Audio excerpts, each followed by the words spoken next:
Hey everybody, Tom Woods here. Controversial topic today, but what else is new here on the show? Well, one thing that's new is today's guest. We've never spoken before to Theodore Dalrymple, a pen name.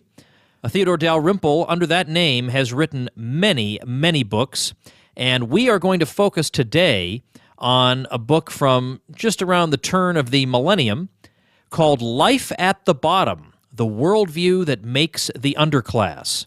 Theodore Dalrymple is an English writer and retired prison doctor and psychiatrist. Before his retirement in 2005, he worked in City Hospital, Birmingham, and Winson Green Prison in inner-city Birmingham, England. He's a fellow of the Manhattan Institute and a contributing editor of City Journal. He's written a column for the London Spectator for more than 13 years. His work frequently appears in the British Medical Journal, The Times, The Observer, The Daily Telegraph, The Spectator, and many other publications. He's got an unofficial website that I will link you guys to, skepticaldoctor.com. So check out the show notes page for today, tomwoods.com/433. Theodore Dalrymple, welcome to the show. Hello, thank you very much for asking me. I am intrigued by your writing. I'm intrigued by this book, Life at the Bottom, even though it came out almost 15 years ago now. It's Life at the Bottom, the worldview that makes the underclass. I'm always telling my listeners that I've got about a half dozen people, contemporary writers, whose prose makes me genuinely envious, and I have now added another one. It's now 7 people, because having read Life at the Bottom, just the introduction is frankly just so beautifully written. The prose is so elegant, each word so carefully chosen. It makes me think I need to spend more time on my own writing, because the world of blogging... I could listen to you forever. Indeed. Well, I'm glad you appreciate the remarks, but they are very, very much sincere. In fact, I almost feel like your introduction to this book really ought to be a standalone article somewhere. I was reading it. I'm here in my office right now, and I wanted to email just the introduction to my wife, because we've made so many of the same observations, although perhaps not quite as eloquently as you have, because we make them in fits of anger from time to time when we are faced with the kinds of scenarios you're describing. Let's begin by setting the stage for what you're accomplishing in this book. First, by telling people what it is that you do for a living, that you would encounter some of the case studies that you mentioned. And then secondly, let's talk about what the thesis of your book is. Well, I was a doctor and psychiatrist. I worked in a city hospital, a general hospital in a poor area of a British city, and I used to do that in the morning, and in the afternoon I would go to the prison, which was next door. The main difference between these two great institutions is that there was much less violence in the prison. And I went every afternoon, and I was on duty at night every third night for about 15 years, and weekends as an ordinary doctor. And I was a psychiatrist there as well. So that was how I met people that perhaps I wouldn't otherwise have met. And in the course of meeting them, you could see patterns emerging, the patterns of destructive behavior, people trapped in destructive relationships, but not perceiving themselves as being trapped, not seeing alternatives. So you're describing this as a situation in which we have people who are not really, by historical standards, materially poor, and yet we can describe their lives in no other way than as degraded. Yes. I mean, certainly they're not impoverished by the standards even of people of my father's generation. When he was born in 1909 in the East End of London, and there were people without any shoes and so forth, and children went to school hungry and so on and so forth. Now they go to school fat. And so there's a completely... The nature of poverty has changed, and I don't think there's a sufficient recognition of that. But there is a terrible kind of impoverishment in people's lives, which is destructive, and people are self-destructive as well. So I think this is insufficiently recognized. So when we're trying to figure out what the causes of this phenomenon might be, I think both left and right often will fall back on comfortable and familiar explanations. So in the case of the left, it would be purely economic and materialistic explanations. These people have few employment opportunities, and then they just spiral into undesirable behavior. Although by saying undesirable behavior, I'm already being more judgmental than the left would be, but you get the drift of the argument. Yes. And then the right will, and I've done this too, and I do think there's some merit in the argument, we'll look at the incentives created by the welfare state and say, well, the welfare state and its rise seems roughly coincident with the rise of these problems. So there does seem to be both an empirical connection, at least, certainly at least a correlation, and perhaps some argument for causation there as well. You are inclined to accept some of that, but to give maybe a more robust explanation. Well, I accept that as being a necessary condition of the kind of breakdown that I have seen, but I don't think it's a sufficient explanation. And I think the problem with perhaps both right and left is that they see the explanation in completely mechanistic terms. I see the explanation, a necessary part of the explanation, as cultural, and that certain ideas lead people to certain kinds of behavior. And of course, that behavior is made possible perhaps by the welfare state, but the welfare state doesn't actually mandate it. And there are welfare states where such behavior is much less prevalent than in Britain, for example, which is, in my view, the worst of all Western countries as far as this problem is concerned. Well, let's talk about exactly what kind of behaviors we're talking about. Certainly we know that ever since the work of Charles Murray in the United States, there's been a lot of emphasis on out-of-wedlock births, but what we're talking about, the phenomena we're talking about here, they go well beyond this one number, as it were. No, I mean, I think that it's an important aspect of the whole situation. But in fact, what we have is a kind of inflamed individualism without individuality, a feeling that nothing makes any difference, that nobody has a right to judge, that one's own wishes of the moment are absolutely paramount in all situations. And so on and so forth. And this, I think, can only come from general ideas. Also, of course, people are inclined. My latest book is a book about psychology in which I make the claim that psychology actually worsens people's behavior because it puts a kind of theoretical screen between their own behavior that they've decided on and the explanation of that behavior.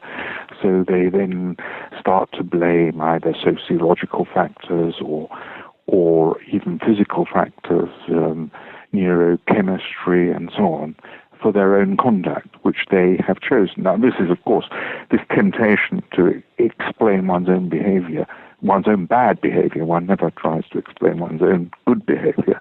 One's own bad behavior by factors, in a sense, outside oneself, is a permanent human temptation.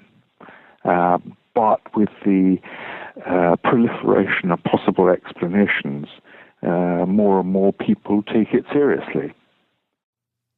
So what I take from your book, and what seems to be what you're arguing here, is that it's not just a matter of, as you say, mechanistic explanations. There is another dimension here that involves the spread of bad ideas. People do behave on the basis of ideas. If that weren't the case, there wouldn't have been such a desire on the part of the state to make sure it has a hand in educating the children. The state wants to make sure it inculcates certain ideas.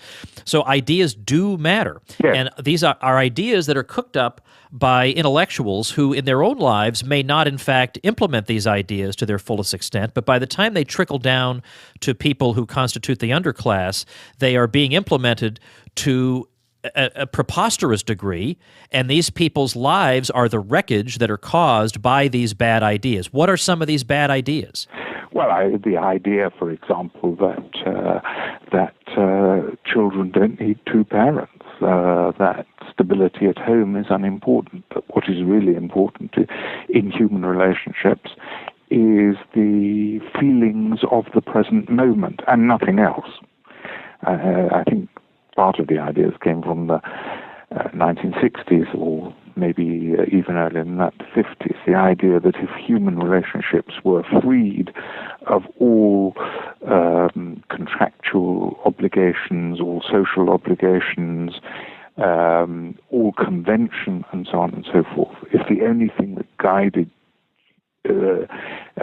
people in their relationships were the affections of the moment, the full beauty of the human personality would emerge, so that all sense of obligation, other than to one's own feelings of the moment, was destroyed. In part, of course, that's part caused by the retreat of religion, but also retreat of any any stigma attached to any kind of behavior. I mean, stigma is now, oddly enough, a stigmatized idea.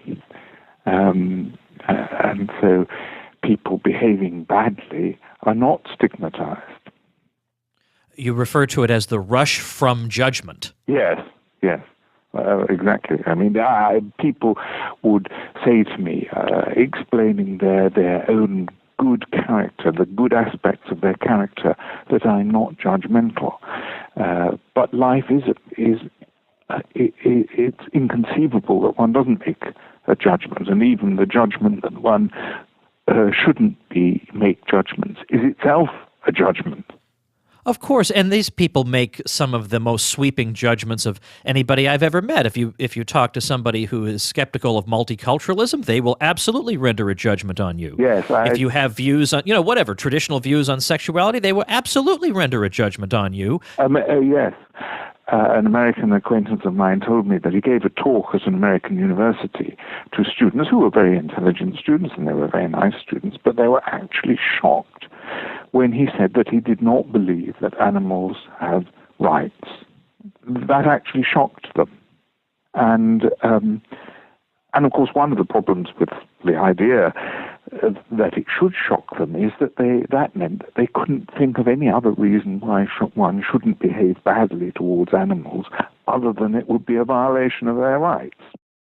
And it's extremely fuzzy thinking, because although I can at least understand some of the claims made by people who have a sophisticated theory of animal rights, most people who are responding this way have no such sophisticated theory. They have a lot of sentiment, almost always. Yes, well, of course, dare I mention it, another of my books is about the reign of sentimentality in our society.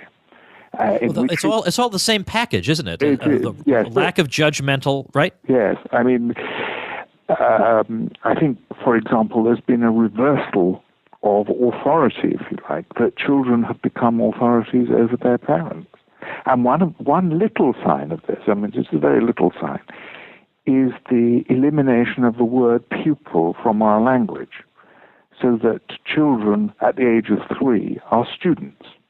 Now, students, of course, are increasingly self-directed after a preliminary education. And that is the whole point of education, or one of the points of education is to make people independent.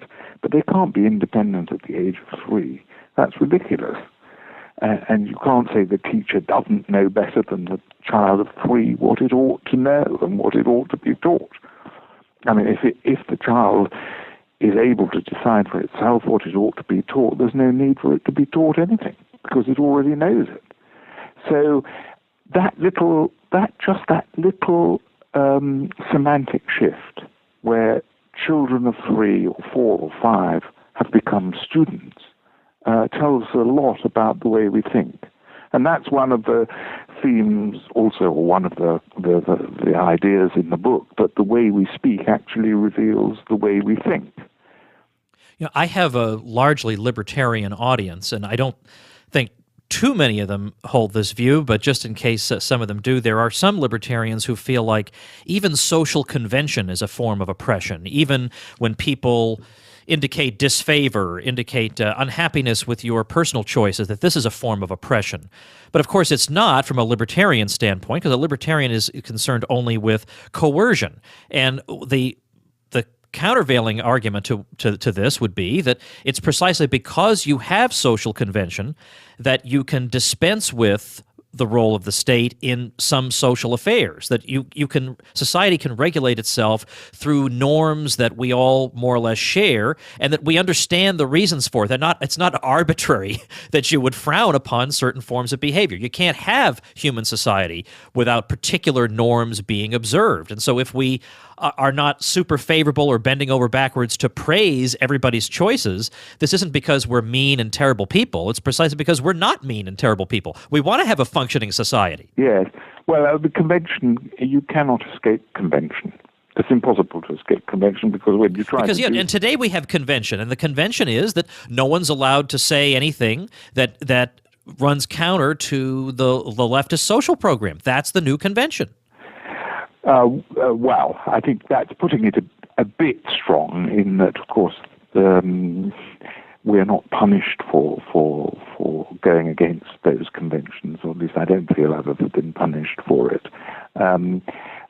But the idea that you should not be conventional is itself a convention. And again, if I may refer, I don't think it's in the book Light at the Bottom, but I talk about Steven Pinker's Language Instinct, his book, which in many respects is a very good book. But he says that people should not be taught a standard language, standard English, because really a standard language is only a language with an army and an air force, as it were, and that it's schoolmarmish to teach grammar because all forms of language are rule-driven and have the same powers of expression. Now, it seems to me that is it's false. His book, when I bought his book, it was going through its 26th printing in England, and it was not written in black vernacular English, which he goes out of his way to praise. Because if it had been written in black vernacular English, it wouldn't have sold, it wouldn't have been printed 26 times, nor would everyone have understood it. And it seemed to me that what he was doing was condemning children who do not speak standard English naturally, who do not hear it in the home. He is actually condemning them to remain at the bottom of the social scale, which is where they are born. And he does this, though, while at the same time maintaining the posture of liberality, generosity, magnanimity, because of his broad-mindedness. Yes, exactly. Yes. But at the same time, he's maintaining the need for that broad-mindedness. Of course. Now, one thing that the welfare state does encourage, and that I think it encourages it more than any disembodied idea does, is an entitlement mentality that's absolutely devastating to not just to any entrepreneurial instinct, but to any basic self-help instinct. And did you encounter this type of mentality when you would deal with some of these patients, that it never even occurred to them to imagine how an economy works or where wealth comes from? There's stuff, and they want to have that stuff, and they deserve to have that stuff. Yes. Well, there are two things that I might say here. The first is that, of course, it destroys any sense of a gratitude, actually, for anything, because you veer between receiving what you're entitled to and resenting not getting what you feel you're entitled to. And neither of these two stances is a very attractive one. That's one thing. And secondly, it does actually have the effect of making people feel that there isn't anything they can do for themselves in a rather peculiar way. I mean, I remember once I used to do home visits to patients. And I remember going to a house which was a perfectly decent house. It was social housing, or perhaps I should say anti-social housing. But anyway, it was social housing. It was of a reasonable standard. It's where I would have wanted to live myself, but there was no physical reason why it should not be a perfectly comfortable house. And in the garden outside at the back was a terrible mess of broken things and litter and all kinds of things. And it looked like a rubbish tip. And I said, well, why don't you clear it? The woman living there was a single mother and she had children. And I said, why don't you clear it up? It's not good for your children to have this. And she said, I've asked the council to come and do it several times. It never occurred to her to do it herself or to do anything to assist in clearing it up. Well, when you relate episodes like this and you draw conclusions from this, you surely have been accused of so-called blaming the victim, right? Because you're supposed to say that there are structural economic reasons for why people are stuck in these undesirable situations, and you refuse to give that explanation. So that must mean you're blaming the victim. Yes, but of course, if you have a structural explanation, what you're trying to say is that the victim is an inanimate object, and that has no capacity for thought or action itself. I mean, one would have to start calling people things rather than people. Now, those people that I saw were perfectly capable of thought. I never had to change the way I was talking, because I didn't think they could understand me. And I'd never said anything in print that I hadn't said to them in person. And often it comes as a kind of relief to them that someone is talking to them as if they were agents themselves. Now, actually, they have a complex psychology, because in many ways they are agents. They know that they're agents, and yet they have to present themselves to people as if they were not agents, if they feel that it's advantageous to them to do so. So it introduces a kind of dishonesty into their lives, which is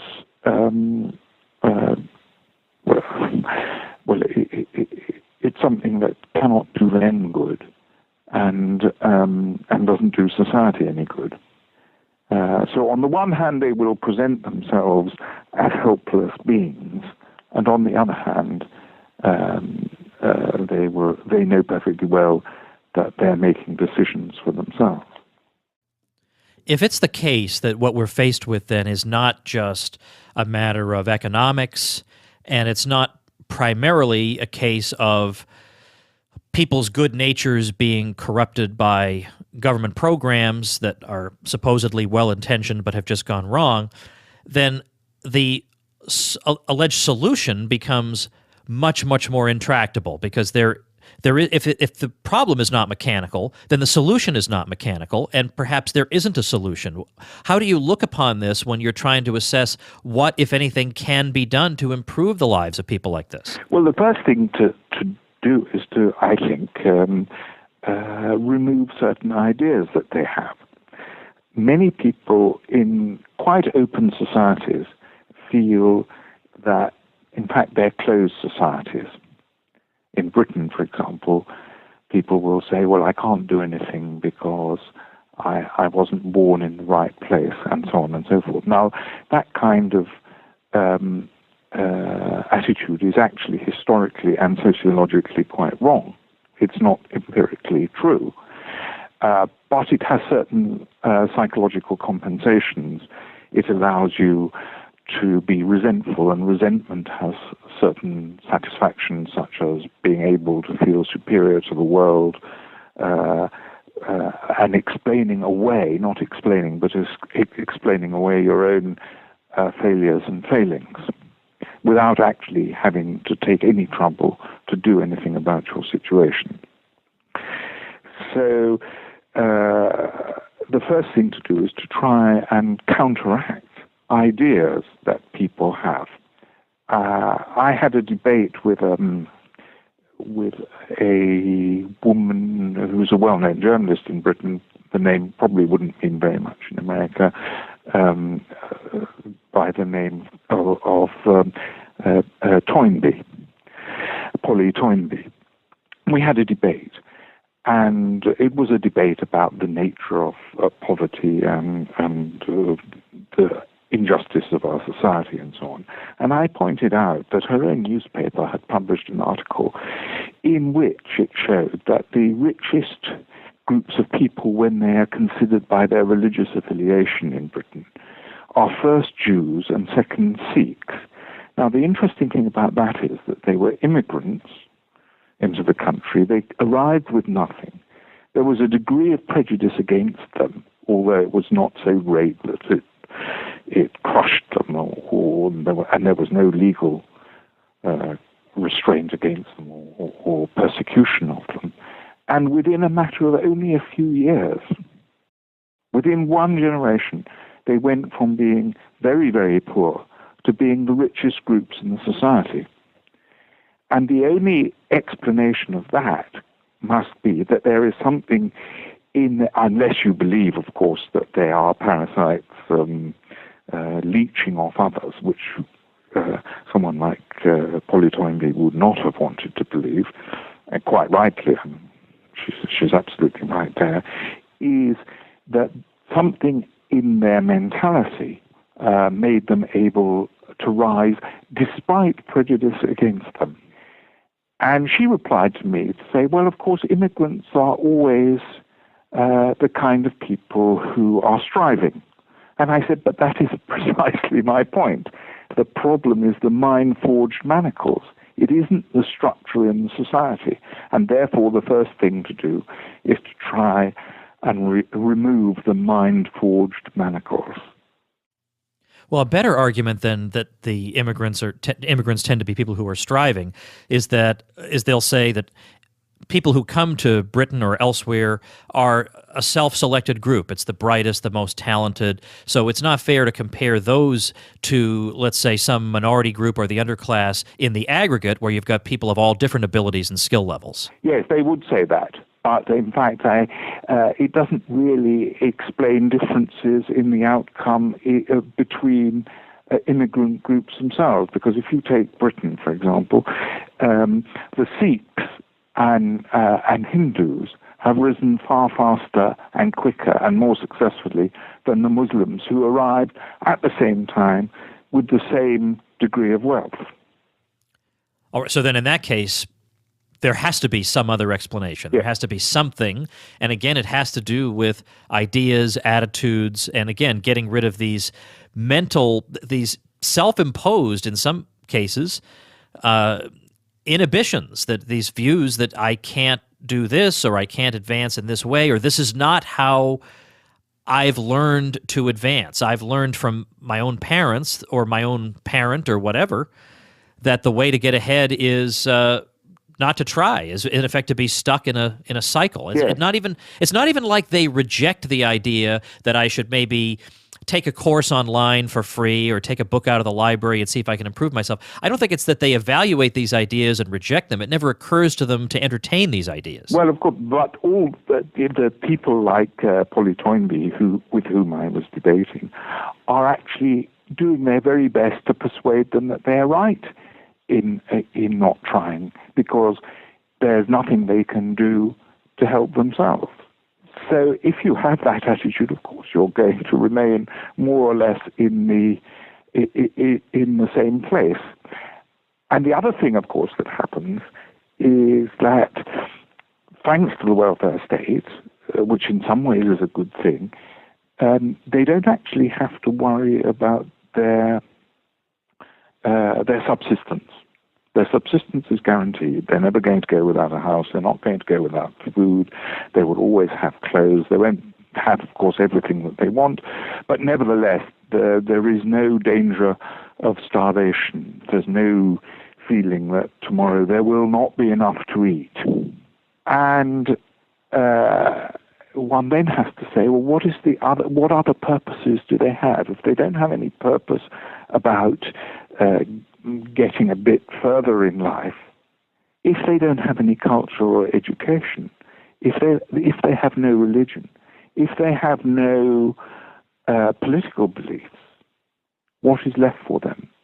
And actually what is left for them is trying to extract some kind of entertainment or drama out of life. So I think that quite a large part of our social pathology is actually caused by the meaninglessness of lives of people in that situation. It is better for them to have some kind of drama, even though it's unpleasant drama, than just to vegetate with the not very glorious subsistence that they have. I should clarify, by the way, in case it requires clarification, that of course we're not saying that somebody who endures a brief period of poverty or is experiencing financial difficulties, we're not saying these people are losers. We're talking about an identifiable group of people in the U.S. and in Britain and no doubt elsewhere, I'm sure in France and elsewhere, an identifiable group that exhibits the same dreary pattern of self-destructive behaviors generation after generation. That's very different. So we're not saying that if you just got out of college for 2 years and you're having trouble landing a job, that this is because you've got all the wrong ideas or so on and so forth. We're talking about a phenomenon that is really unique in history, that you would have a group like this that you can identify that exhibits these behaviors. Well, certainly it's the first time in history in which they haven't lived in real poverty. Right. Incidentally, the idea of the welfare state originally, someone asked me not long ago about the Beveridge report, and that was a report which suggested that the welfare state should be extended. It was a report in Britain made during the war. And the idea, when you look at that report, the idea was that people who temporarily fell on hard times, through no fault of their own. I mean, it's not an individual problem that the rate of unemployment goes up or it goes down. That is not attributable to necessarily to, well, in fact, certainly not to individual fault. That those people who temporarily fall into difficulty should be given assistance so that they do not have to live in the most wretched and miserable poverty, and should not be cold, they should not be hungry, they should not fail to have a roof over their head, and so on and so forth. But the idea was to give those people a helping hand until such time as they could stand on their own feet. It was not envisaged that up to 20% of the population should be permanently dependent on subventions. And in fact, now the number of people who receive subventions in our societies has in Britain, has reached almost 50%. And that was not the original idea of the welfare state as conceived by William Beveridge back in 1944. Isn't it interesting, though, that there seems to be such a dreary pattern of programs that weren't conceived to turn out a particular way, but doggone it, they sure did over time. You would think we would draw some kind of political lesson about this or be perhaps more skeptical in the future. I'm not altogether convinced that lesson is being learned, particularly in the United States, where now the most fashionable political figure who's running for president is Bernie Sanders, who wants the most retrograde socialist policies that have been advocated by anyone in the U.S. for the past half century. So anyway, it's very frustrating. I sometimes think that being an economist in particular, although neither one of us is a professional economist, must be one of the most depressing jobs, because you're lying there on your deathbed and people are repeating the same fallacies you spent your whole life trying to explode. But we carry forward anyway for the good of mankind. I appreciate your time today. I will link to tomwoods.com/433. That's the show notes page. I will link to Life at the Bottom and your other books and ways people can read what you've written. Any parting thoughts for my mostly American audience? Well, I'm slightly more optimistic for the future of America than I am for Britain or maybe even France, although France is better than Britain in many respects. Oh, that would be an interesting topic for a show as well, but I have trespassed on your time quite enough already. Theodore Dalrymple, thanks so much for being with us today. Thank you very much. All right, everybody, that wraps up another week here on the show. Next week, we're going to be talking about why the economic recovery has been so slow. We're going to have James Bovard back on by popular demand. We're going to talk about Rand Paul with Brian Doherty of Reason Magazine and much more.